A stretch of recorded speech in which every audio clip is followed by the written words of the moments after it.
নমস্কার বন্ধুরা, আজকে পড়ছি লীলা মজুমদারের পাকদণ্ডী বইটির প্রথম পর্বের ২৮তম অংশ।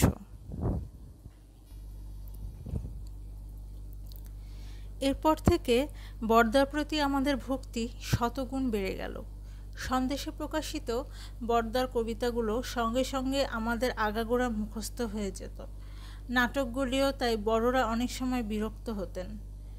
কেউ কেউ বলতেন, একই কথা রোজ রোজ একইভাবে উচ্চারণ করে তোরা কি এত হাসির খোরাক পাস? হাসির কারণ বাতলানো যায় কখনো?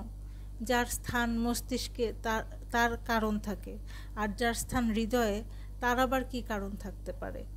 তবে ইংরেজিতে ফানি বোন বলে একটা কাল্পনিক হাড্ডির কথা আছে, সেটাই নাকি হাসির কারণ। মোট কথা, বরদা আমাদের প্রথম ও শেষ হাসির পাঠ দিয়েছিলেন। জ্যাঠামশায়ের লেখায় যথেষ্ট সরসতা ছিল, কিন্তু সেসব হলো প্রাসঙ্গিক হাসি, আর বরদার বেলায় হাসিটাই ছিল প্রসঙ্গ। সেই হাসি ধরিয়ে দিলেন বরদা। নিজে যখন চলে গেলেন, তার বয়স ৩৬, আমার বয়স ১৫, তবু সেই রসটুকু আজ পর্যন্ত মনের মধ্যে লেগে রইল। তখন থেকে নাটক লেখার শখ হয়েছিল, কিন্তু সে তো আর চারটিখানি কথা নয়। রবীন্দ্রনাথের সেই যে কড়া সেজদা, যার জ্বালায় স্কুল থেকে রেহাই পেয়েও তিনি পড়া থেকে রেহাই পাননি, সেই হেমেন্দ্রনাথের মেয়ে মনীষা দেবী তার রুগ্ন স্বামীকে নিয়ে শিলংয়ের কেনচেস্ট্রেসে থাকতেন। দিদি আমি তার কাছে গান শিখতে যেতাম। দুঃখের বিষয়, গলায় আর সুর নামল না। হেমেন্দ্রনাথ বেশি দিন বাঁচেননি। মনীষা দেবীরা কয় ভাই বোন মহর্ষি দেবেন্দ্রনাথের হেফাজতে জোড়াসাঁকোতে মানুষ হয়ে সেখানকার সংস্কৃতির ধারা হৃদয়ঙ্গম করেছিলেন। রুগ্ন স্বামীর সেবা তাকে নিরুৎসাহিত করতে পারেনি। মনীষা দেবীর দিদিরা নামকরা মেয়ে, লেডি প্রতিভা চৌধুরী, আমিষ ও নিরামিষ রন্ধনের রচয়িতা প্রজ্ঞা দেবী, অভিজ্ঞা দেবী। এই সময় তাদের বাড়িতে লক্ষ্মীর পরীক্ষা অভিনয় করা হলো। সম্ভাব্য সব মেয়েদের সংগ্রহ করা হলো। বুলুদি কলকাতায় ব্রাহ্ম বালিকা শিক্ষালয়ে পুরস্কার বিতরণ উৎসবে খিরির পাঠ করে প্রশংসা পেয়ে এসেছিল। তাকেই খিরি করা হলো। তুতুদি হলো লক্ষ্মী, আমরা কিনিবিনির দলে।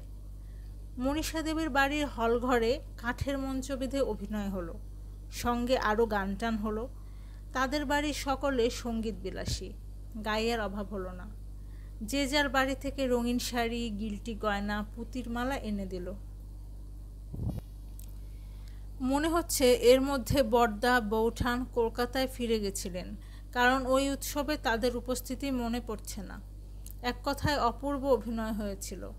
সকলে বুলুদির প্রশংসায় পঞ্চমুখ। খিরি নয়তো সত্যিকার ঝি, সে কি অঙ্গভঙ্গি, মুখ বিকৃতি! বরদা নাকি কলকাতায় সব শিখিয়ে দিয়েছিলেন। ছোটবেলা থেকে বরদার নাটকের শখ। যেখানে যা দেখে আসতেন বাড়িতে করে দেখাতেন।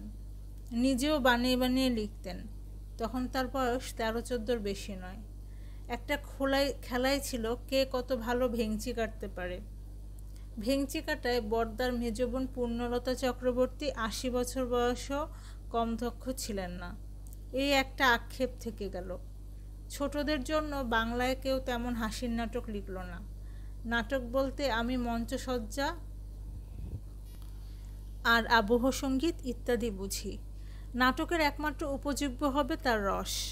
এমন নাটক যা পড়লেই মজা লাগবে, যেমন বরদার লক্ষণের শক্তিশীল শব্দকল্পদ্রুম। আমার সেই ছোটবেলার স্বপ্ন কার্যে পরিণত হয়ে ওঠেনি। আরও জনাকতকের মতো মাত্র গোটা তিনেক লিখেছি। তার শতগুণ দরকার। আবিলতা কাটাবার জন্য এমন জিনিস আর কি আছে? আমাকে দিয়ে তো বিশেষ কিছু হলো না, অন্যরা করবে এই আশা নিয়ে বসে আছি। ভাবতে ভারী আশ্চর্য লাগে, এই ৬০ বছরের মধ্যেও কেউ কিছু তৈরি করে সকলকে তাক লাগিয়ে দিল না কেন? গরমের ছুটিও শেষ হয়ে এলো। অতিথিরাও সকলে বাক্স পেটরা বেঁধে বিদায় নিল। জীবনটা একটু নিরস মনে হতে লাগলো। তুতুদি বুলুদি রোজ দুবেলা ওদের ঢাকাই শাড়ি, টাঙ্গাল শাড়ি, পাল লাগানো রেশমি শাড়ি খাটের উপর সাজিয়ে কোন জামার সঙ্গে কোনটা পরবে ঠিক করছে না। এসব আগে আমাদের জানা ছিল না। মাঝে জামা পরিয়ে দিতেন, তাতেই আমরা খুশি। আমার জন্মদিনের জন্য হাতে গলায় কুচি দেওয়া গোলাপি একটা ফ্রক করে দিয়েছিলেন মা। আমার সেটি ভারী পছন্দ। গর্ব করে বের করে দেখাতেই তুতুদি নাক সিটকে বলেছিল, এ মা, এইরকম সুতির জামা আমাকে দিলে আমি ফেলে দিতাম। আমি তো শকড। অন্তরালে গিয়ে জামাটাকে ভালো করে পরীক্ষা করে দেখেছিলাম এবং তবু ভালো লেগেছিল। অন্যদের মতামতে কোনো দিনই বেশি কান দিতাম না। সবাই আমাকে দুষ্টু মেয়ে বলতো। পড়ায় ভালো হলে কি হবে? দুষ্টু মেয়ে বলতে মনে হলো, যখন আমার বছর 8 বয়স, তখন একদিন বাবার চাপরাশির সঙ্গে দিদি আমি স্কুল থেকে ফিরছি। দিদি তার ছাতাটি ছাপরাশির হাতে দিয়ে সভ্যভব্য হয়ে চলেছে, যেমন সর্বদাই চলতো। আমি কিছুতেই ছাতা ছাড়িনি, সেটি ধরে ঠুকঠুক করে চলেছি। চাপরাশি কেবলই সেটা টেনে নেওয়ার চেষ্টা করতে লাগলো। অত ঠুকলে আগার মুটকিটা খুলে আসবে। ওর হাত থেকে রেহাই পাবার জন্য ছাতা হাতে পথ ছেড়ে জাহাজের গাড়ির ওপর উঠলাম। খানিকটা বাঁধের মতো করা, তার উপর নালা দিয়ে বর্ষার সময় বৃষ্টির জল বয়ে যেত। সে সময় নালা শুকনো। আমি পাড়ির উপর দিয়ে ছাতা ঠুকতে ঠুকতে চললাম। ভুলেই গেছিলাম যে পাহাড়টার উপরেই বাবাদের আপিস।